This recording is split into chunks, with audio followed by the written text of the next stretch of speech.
Hello, and welcome once again to the Dental Marketing Mastery Series. This podcast is brought to you by dentalwebcontent.com and New Patients Incorporated. I'm Howie Horrocks, the founder of New Patients Incorporated. Along with me once again is my friend and partner and the president of New Patients Incorporated, Mark Dilatush. Well, hello, Mark. How are you today? I'm wonderful, Howie. How is it back in August in Las Vegas? Is it cool there? It's a little bit cooler. The temperature plunged to 102 yesterday. So excellent. Were you able to go outside? No, I stayed inside. It worked. There you go. That's a good plan. Good plan. All right. Today, I think we started talking about return on investment or marketing dollars. Return on investment, with the analogy wrestling a greased piglet with chopsticks. In other words, it's pretty hard to get a hold of this, isn't it? That's right. It's really difficult to get a hold of it. Yeah. Every dentist. There are reasons it is hard to get a hold of, right? Oh, no, there's tons of reasons. Yeah, no. And they're all good reasons. Yeah. It's just that every dentist listening to this believes they have a handle on it. Exactly. And then invariably we become the bearer of bad news. Yep. And it's almost sometimes can get confrontational. What do you mean? Well, see? Yeah, exactly. What do you mean? What do you mean Mary at my front desk isn't perfect? Right? What do you mean she doesn't put everything in the database? What do you mean she doesn't ask every patient what do you mean my patients lie to me? Yeah. Right? So, but the dentists are making incredibly important business decisions based first on data that they believe they control, on data that they believe they collect. And that is, let's say they think it's 80% accurate. And that's okay. If it was 80% accurate, I'd be okay with it. Right? Making business decisions from it, that would be great. But the reality again is it's not. And we have to jump in and say, whoa, back up. Hang on a second.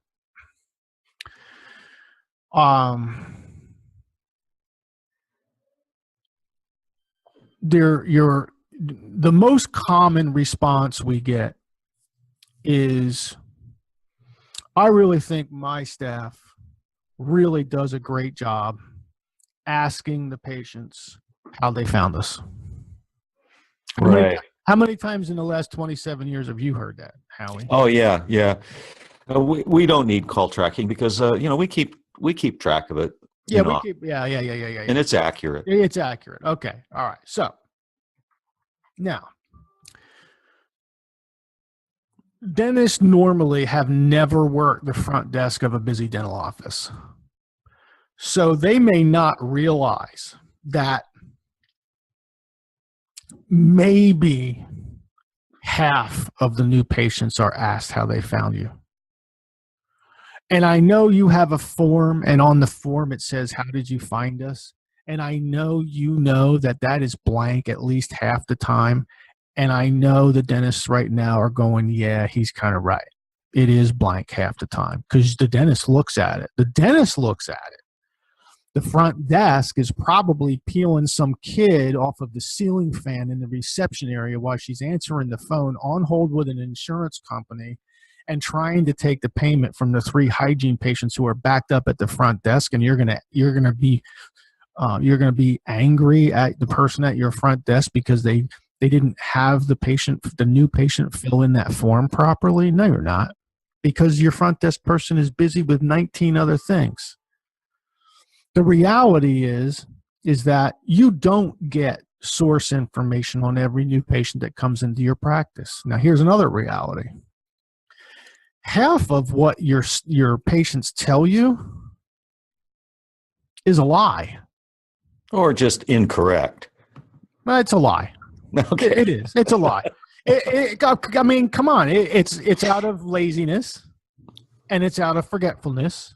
So it's not like a bad lie. Like you would say, no, Mom, I didn't eat those 13 cookies.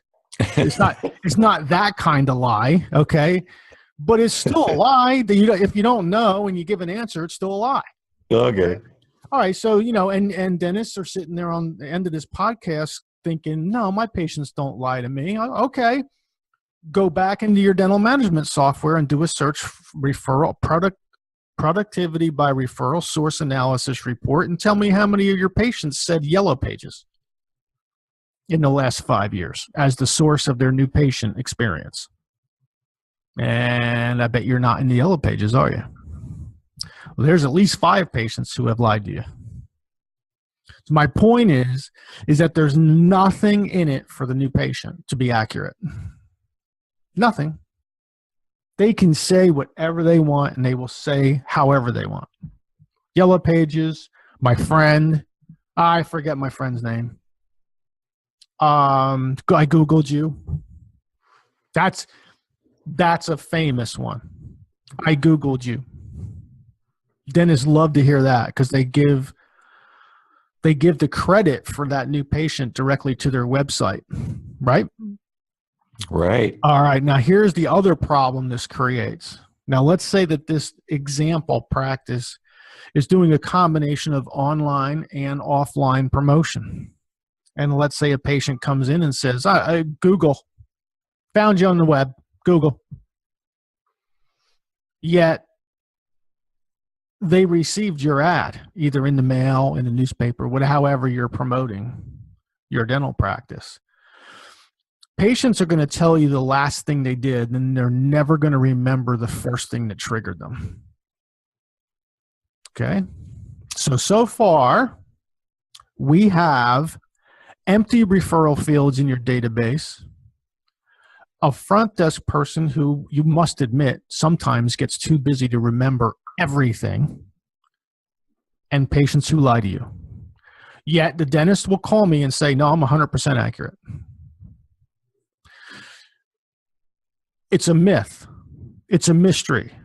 It's what's that phrase? It's a conundrum wrapped in a, I don't know, in a vortex. Okay.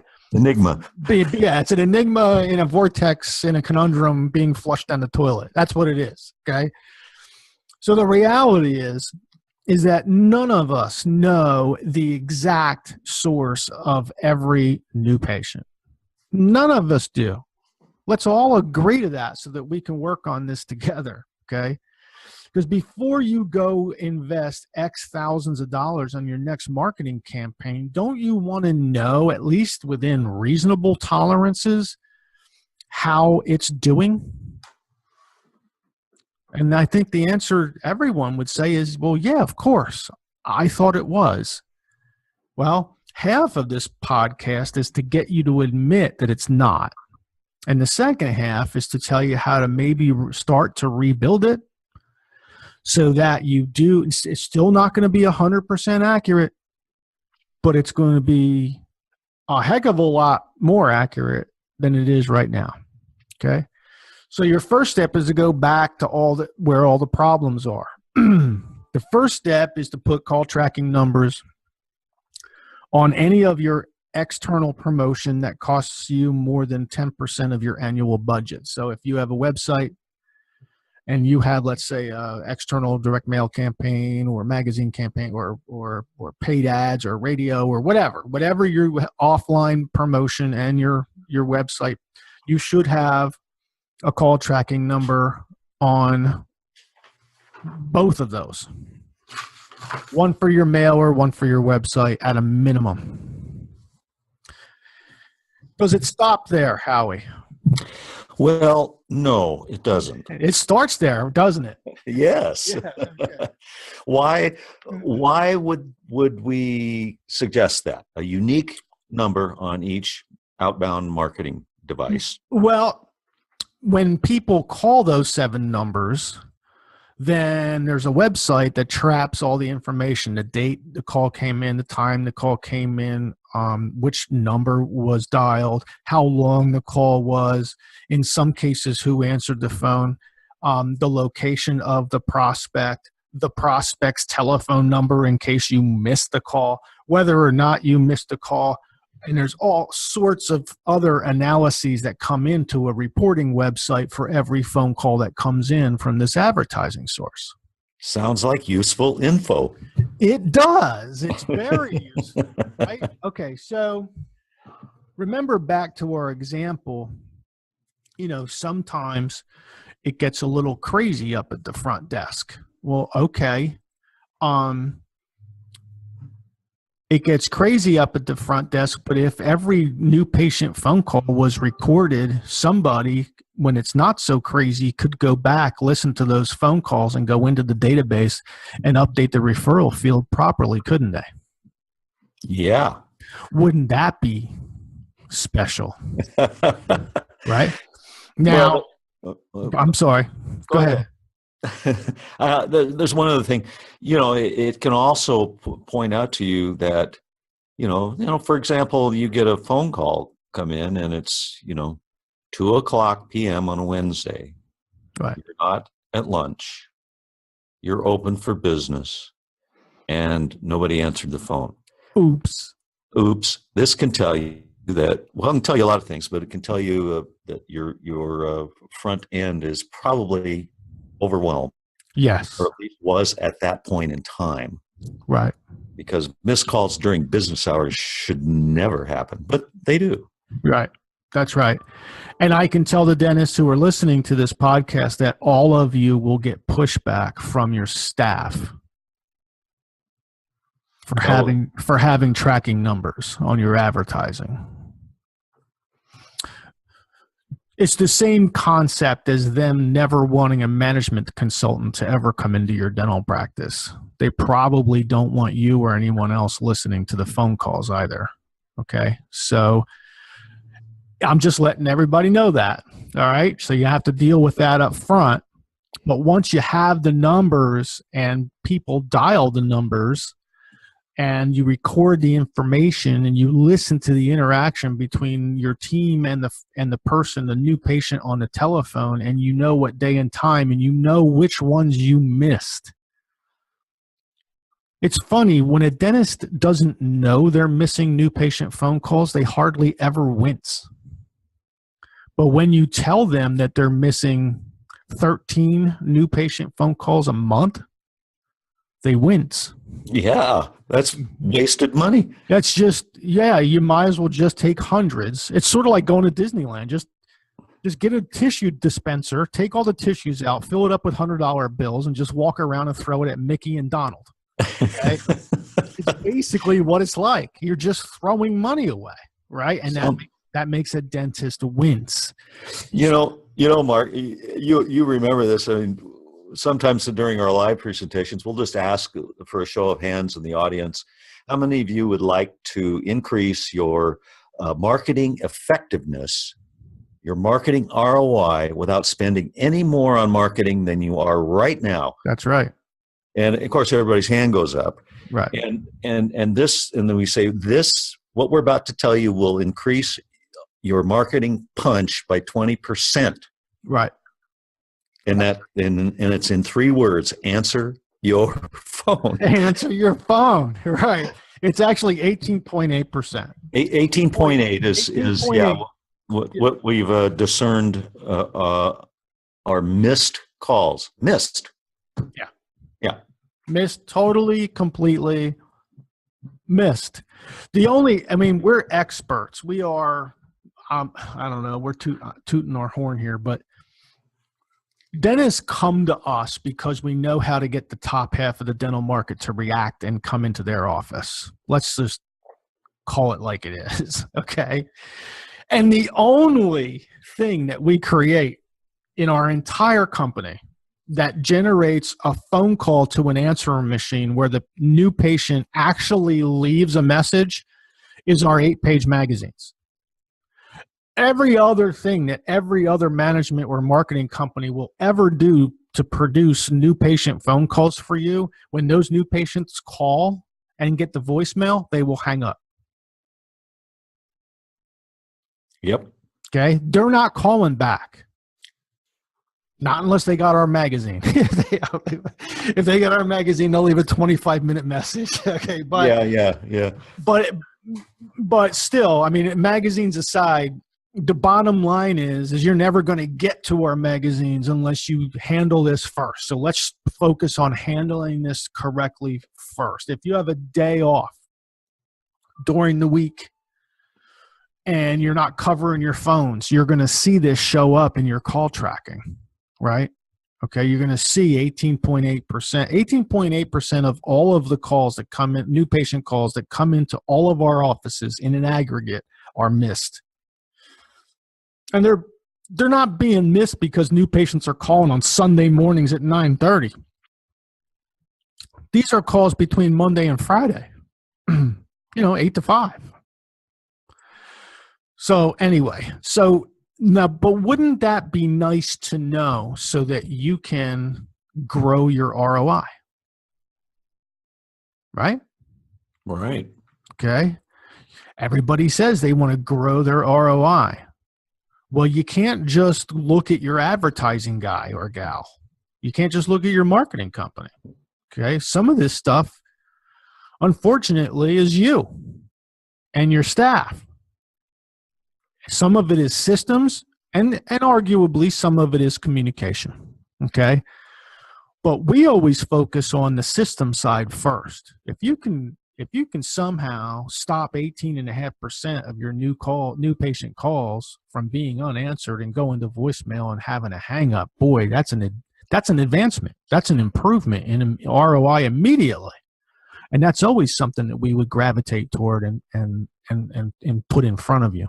Right. And it's also a matter of what's correct, what's accurate, what's real. Right. If you don't have a tracking service, and it doesn't matter, I mean, we've got one for our clients, but there are other ones out there. But if you don't have that, then you don't have that certainty. What those dentists will end up thinking invariably is that there's something wrong with the damn marketing. It isn't working. Right. Right. And they'll flit around. Okay, now we need to try something else, and now we need to try another company, and now we need to do this, and we need to get. And it's all based on the fact that they don't have an accurate picture of what's really happening. Right. And so, even our own clients, they'll say, "Gee, I don't know if the marketing is working." Well, have you taken a look at the phone calls? Well, no, they don't have time for that. So we go listen to them. Right. And we find out, gee, doc, you got, X, 28 new patient phone calls and you only got one out of that. It's not the marketing. It might be a bunch of other stuff, but it isn't the marketing. The phone's ringing. Right. You just don't know it. Right.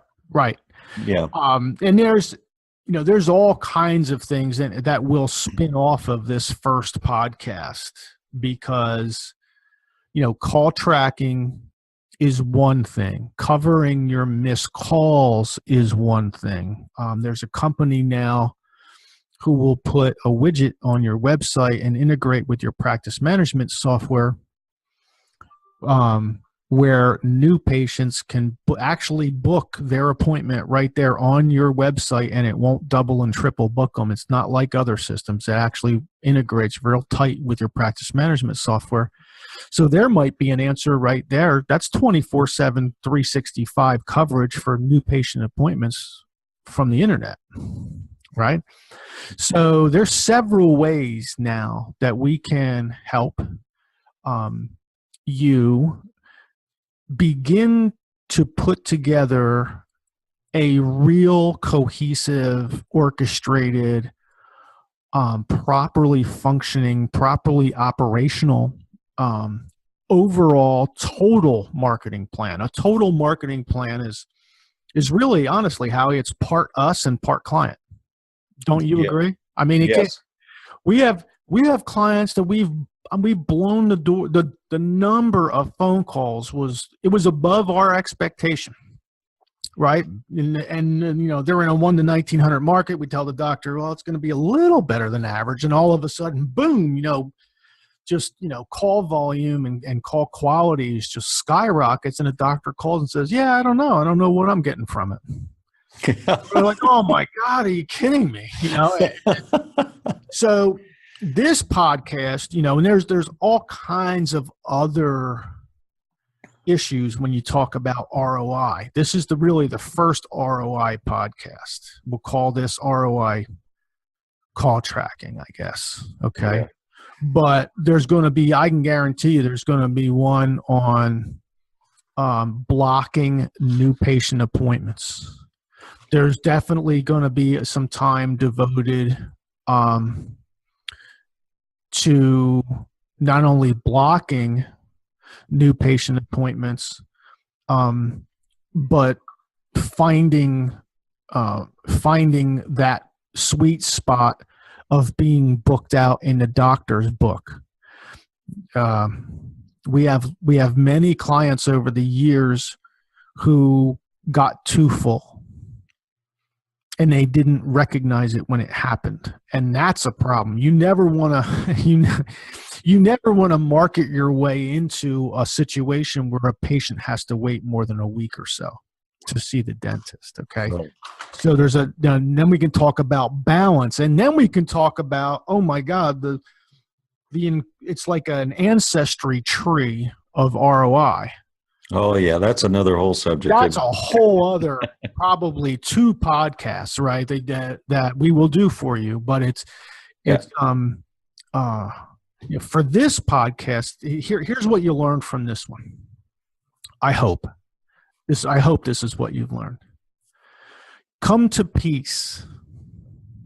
I wish I could do like I don't know. Come to peace with the fact that your new patient source data is terrible. Just come to peace with it, okay? Because it is, all right? Come to peace with the fact that the person who works at your front desk probably has your best interest in their heart, in their mind. But come on, man, it gets busy up there, and they can't possibly make sure that one little field, the referral field in your database, is filled in 100% of the time or accurate. Come to peace with the fact that your patients lie to you because there's nothing in it for them to be accurate. There's nothing in it for them to tell you the real source of them finding you. So they make stuff up. I drove by. Whatever. Okay. So there is no accuracy even from your patient's perspective. And even if there were, now we can get into measuring it, and you're really not measuring it accurately or appropriately. So we basically just introduced you to this thing called call tracking today, which from an operational standpoint systemizes the new patient sources into a database that you can analyze on the back end, where you can see your shortcomings, you can take action to close them up. You can follow up with new patients who leave a message on your answering machine on your day off, just on the happenstance that you might catch them and be able to reclaim that new patient. You can set up your phones to be covered as well as you can. Maybe you can put the appointment scheduler on your website to make it easier for new patients to make their first appointment. Get there. Get to that point, because once you get to that point, we probably have 2 or 3 other podcasts for you. Okay. All right. That'll take you through to separating out the real the media types, offline, online, what to expect from each as far as ROI, and then you have first line responders, referrals, tertiary, production from all those. It just gets unbelievably viral. But it is incredibly important for you to understand how to measure it. Because here's why. If you don't measure it appropriately, you will always just be disappointed with whatever advertising you do. Yeah. Okay. And it may not be the advertising. It may be the way you're measuring it. And if you go through your entire dental career frustrated over the impact of your dental advertising, that's just going to add stress to unnecessary stress to your life. You should be able to go through your career as a dentist not worrying about how your advertising is doing. That's the whole idea, right? Okay.